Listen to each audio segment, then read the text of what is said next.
नमस्कार, yoga my life पर आप सबका स्वागत है।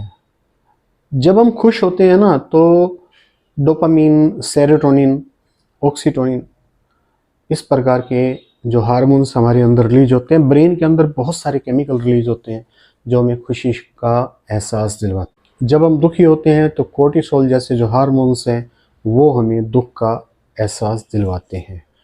जो डोपामीन है उसके एहसास दिलवाने की भी लिमिट है, जो कोर्टिसोल है उसके रहने की यानी कि दुख का एहसास दिलवाने की भी लिमिट है। जिंदगी भर इंसान ये सोचता है कि वो हैप्पीनेस के पीछे भागता रहे। ऐसा नहीं है कि हैप्पीनेस ही जीवन में ज़रूरी है। जीवन में ज़रूरी है सर्वाइवल, जीवित रहना। और सर्वाइवल के लिए जो है दुख भी चाहिए और सुख भी चाहिए। एक गीत था दोस्ती फिल्म का, राही मनवा दुख की चिंता क्यों सताती है, दुख तो अपना साथी है। यानी कि सुख और दुख दोनों हमारे साथी हैं। इस बात को हम समझ लेंगे। आज विज्ञान समझा रहा है, पहले भगवत गीता ने ये बात समझाई हुई है आज से 5000 साल पहले कि कैसे सम रहना है सुख और दुख में, ना दुख के साथ जाना है ना सुख के साथ जाना है। आज विज्ञान वैज्ञानिक भाषा में समझा रहा है कि दुख भी जरूरी है, यानी कि हार्मोन्स में कोर्टिसोल भी जरूरी है और जो पॉजिटिव हार्मोन्स हैं, हैप्पीनेस देने वाले हार्मोन्स हैं, वो भी जरूरी है। जानते हैं अगर व्यक्ति केवल और केवल हैप्पीनेस के पीछे भागता रहे तो क्या होगा?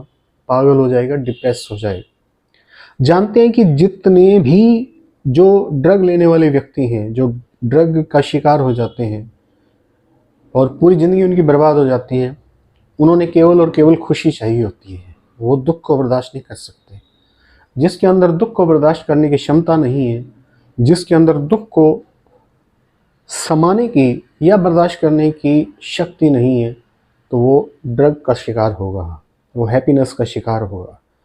हैप्पीनेस जीवन का लक्ष्य नहीं है, आनंद जीवन का लक्ष्य हो सकता है। बड़ा फर्क है, सुख और आनंद में बड़ा फर्क है।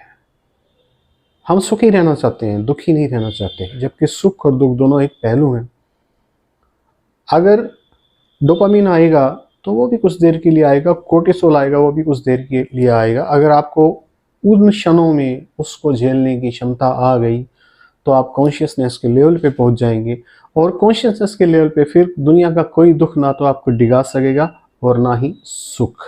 तब आपके जीवन की यात्रा शुरू होगी आनंद से। आज मैंने बताया विज्ञान यही समझा रहा है, वर्षों पहले भगवत गीता ने यही समझाया, वेदांत ने यही समझाया, लेकिन समझना अभी भी बाकी है। समझने के लिए समझ शक्ति को बढ़ाना पड़ता है और समझ शक्ति के लिए करना पड़ता है ध्यान। थोड़ा ही सही, ध्यान तो शुरुआत से ही करनी पड़ती है। ध्यान करते हुए समझिए, देखिए कि आपकी समझ शक्ति बढ़ रही है या नहीं बढ़ रही।